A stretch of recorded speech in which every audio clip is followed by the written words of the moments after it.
Why, hello there. Hi, my name is Jordan Moore. I am going to be leading this presentation on Initiatives and Referendums and Evolution of Democracy by Jordan Moore. I'm still new to Zoom, so if there's any sort of audio or video problems or other technical issues, I do apologize. And maybe I apologize for my appearance too.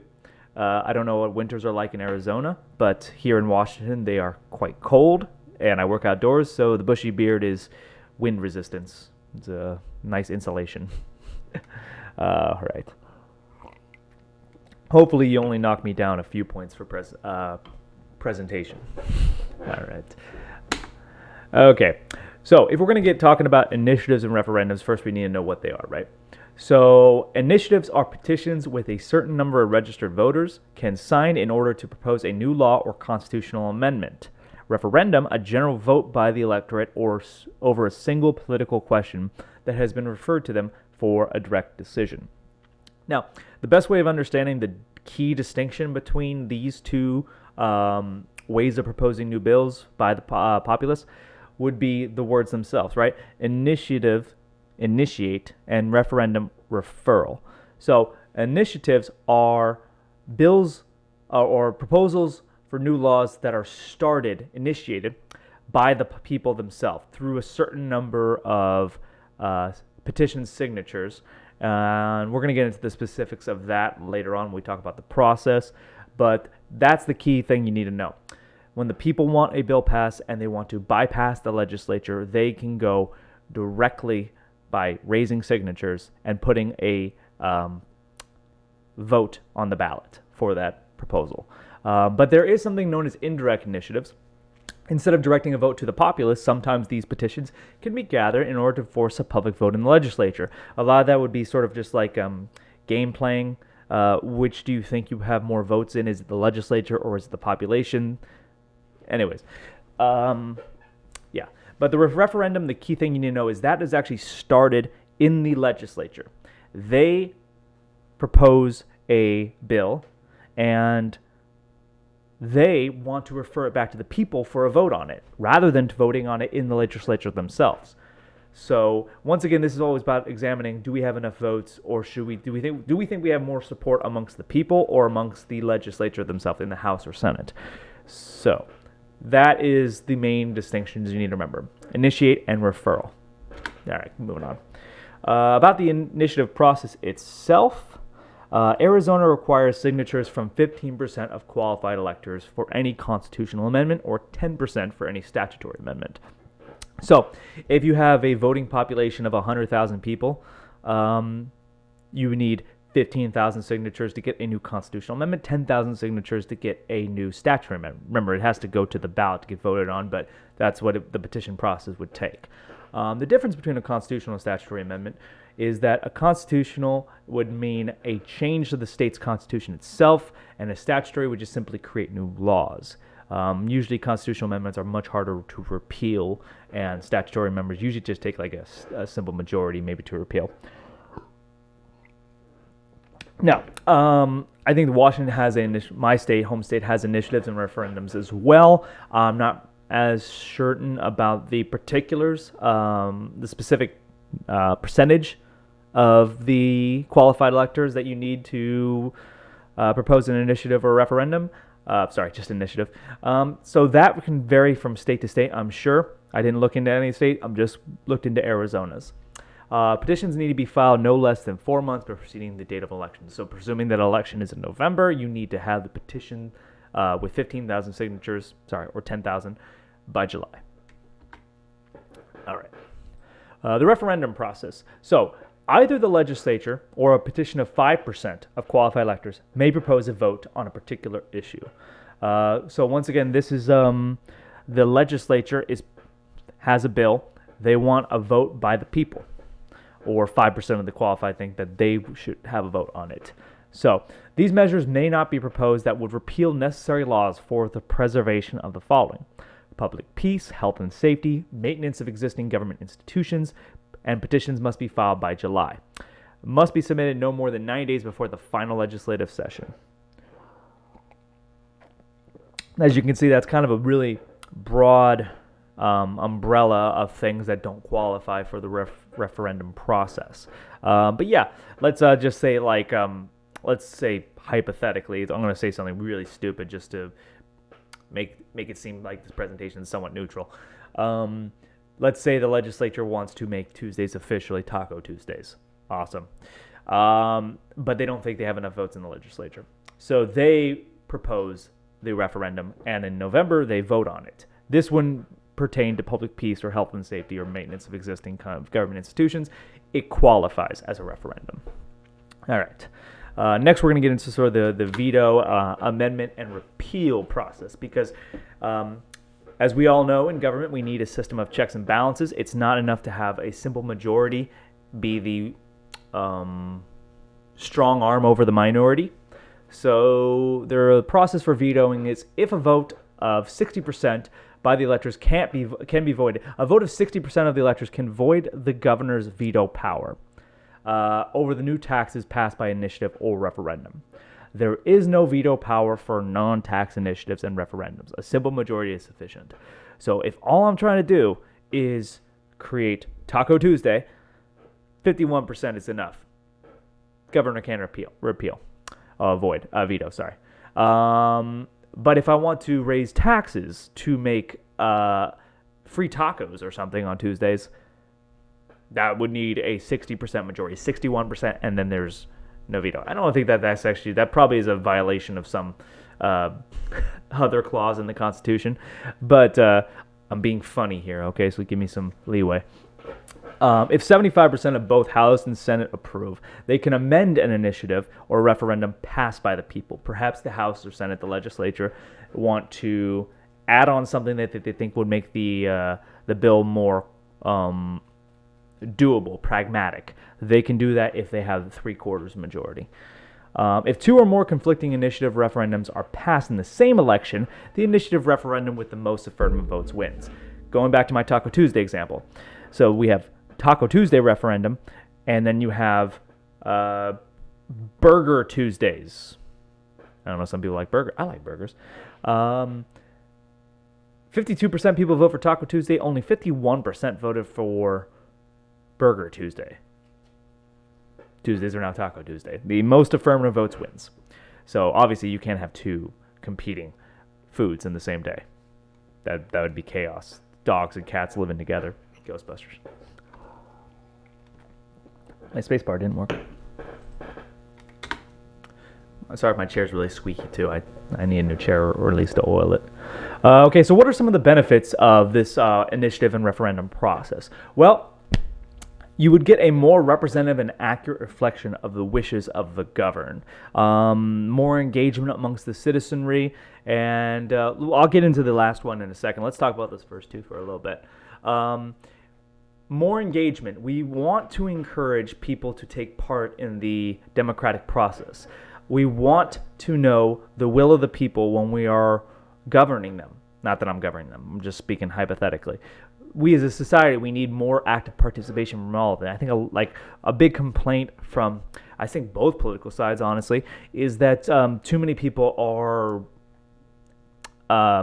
not neutral, but they're just politically unengaged. They're not interested. They're interested in maybe the new Netflix show. Maybe they're okay. That's a trivial thing, but there are some legitimate things that people are concerned about, like their families, their businesses, and they don't have the time. But you need to be getting active engagement from the people. More representative and accurate reflect of the wishes of the governed. Obviously, if a bill gets brought up by the people themselves, in the case of initiatives, that is more we the people.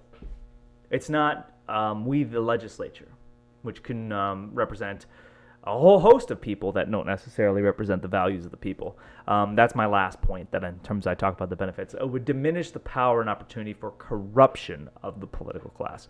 Now, what I mean by corruption is simply a politician promises one thing, does another. That's a broad definition of corruption, but that's what I mean in this case. So if I elected John, who promised to get me Taco Tuesdays, but he gets in the legislature, and as soon as he gets in there, he's focused on other things. He's focused on, maybe he's not even for Taco Tuesday anymore. Maybe he changes his mind. Maybe he's on Burger Tuesdays. He's on that train. The weirdo. By the people themselves saying that we still want Taco Tuesday, we can get that passed through initiative. We don't need John. We can bypass that political class of people in order to get things done.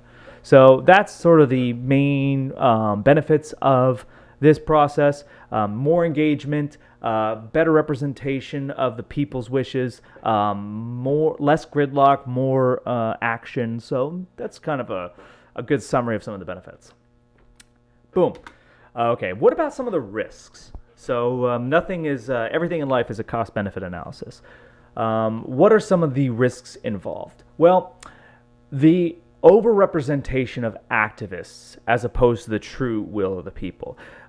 If you had a certain class of people who were highly engaged, politically speaking, and they could represent maybe like literally only 10% of the population, what we're going to be getting is bills that do not pertain to the actual will of the people, just a highly engaged activist class minority, a very strong vocal minority class.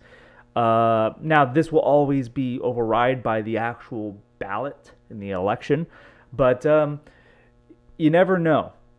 It could just simply by having on the ballot, people not knowing the pros and cons to a certain bill or a certain proposal, you could see bills get passed in which the people did not fully understand what they were voting on. I think that's happened a number of times in the past where, like, I don't have a specific example in mind, but you had a bill that was voted on, it passed, people were like, oh wait, we didn't know it was doing that, let's revote, and the revote was basically flipped the other way. So I don't know. So that's one downside you would say from this process, is it could boost the voice of a very vocal minority activist class.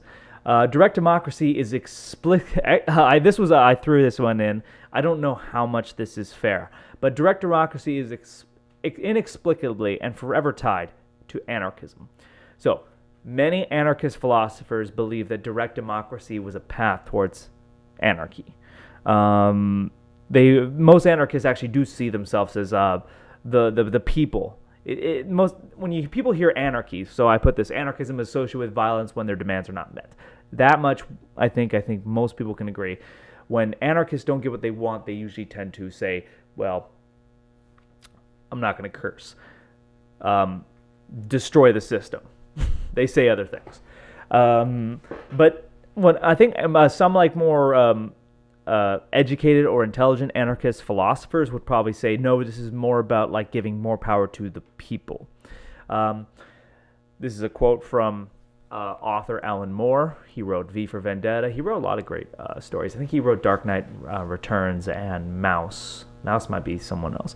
Our masters have not heard the people's voices for generations, and it is much, much louder than they care to remember. That's obviously a story about kind of an anarchist in a very authoritarian state. So yeah, that's one way we could say it. And then, of course, the last thing we could talk about is the tyranny of the majority.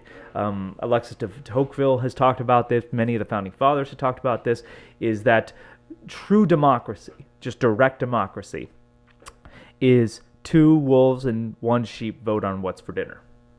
The founding fathers weren't probably fans of direct democracy.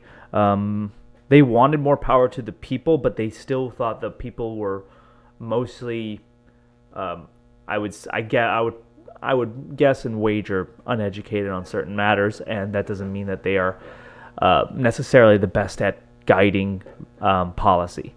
So you could run into that course with any sort of direct democracy reforms, running into the tyranny of the majority.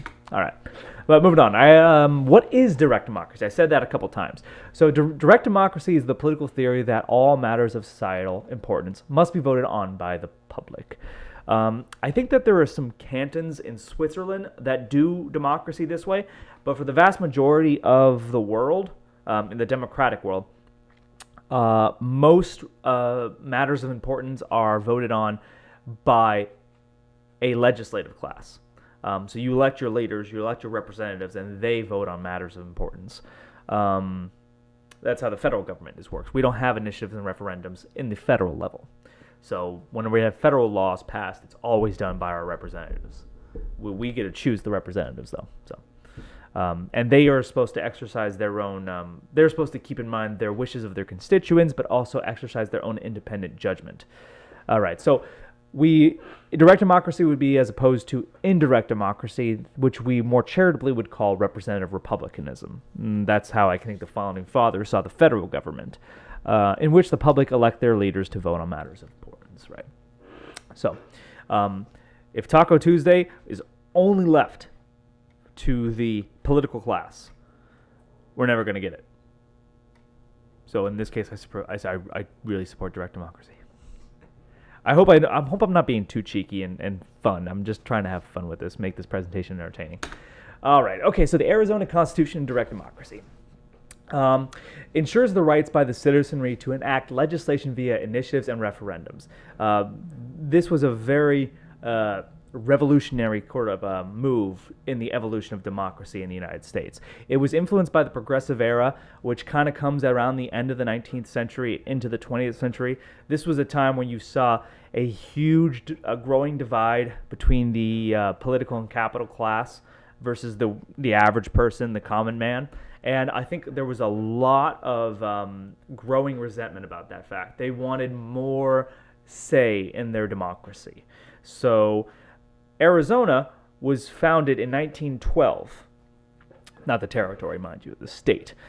This was in the peak of the progressive era. It's when Woodrow Wilson was elected, probably the most progressive president we've ever had. You probably argue FDR, but compared to like the 50 years prior to Wilson, obviously the most progressive. And so something a little bit of fun facts about the Arizona Constitution was I read into a little bit about the history of choosing delegates in Pima County. It could be Pima, but my guess would be Pima. Arizona used to be part of Mexico, so I'm imagining Spanish pronunciation. So there was a long, drawn-out process in towards getting a lot of these things, the initiatives, the referendums, the what's the word I'm looking for here? So it actually pertains to Taft's main choice. Repeal? Is that the word I'm looking at? Impeach or repeal? Anyways, so this was a long, drawn-out process.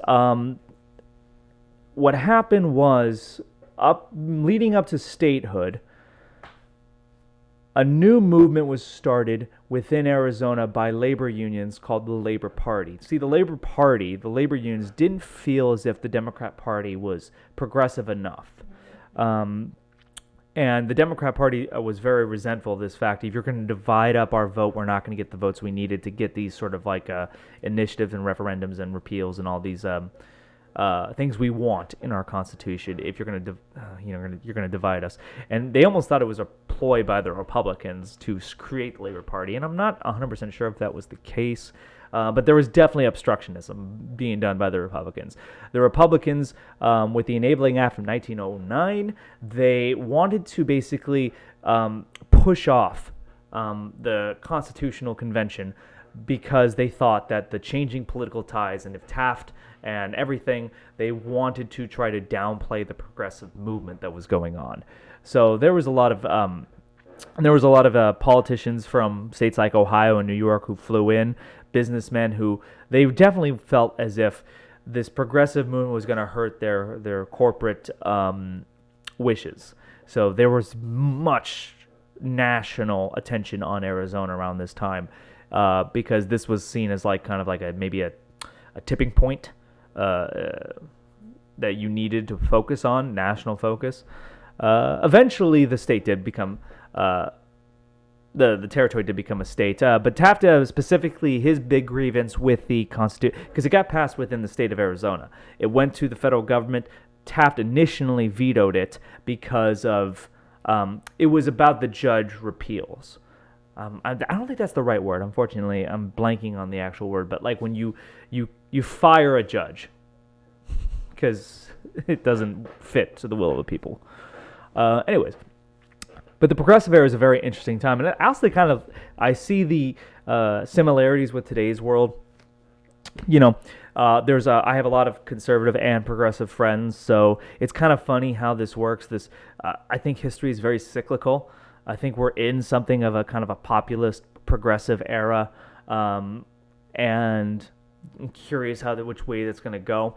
But like I have like my conservative friends, they'll tell me, oh, the Republican parties, they're not conservative, they're all just progressive, yada yada. And I'll have my progressive friends say the exact same thing about the Democrats. Oh, the Democrats, they're actually conservative, they're not progressive.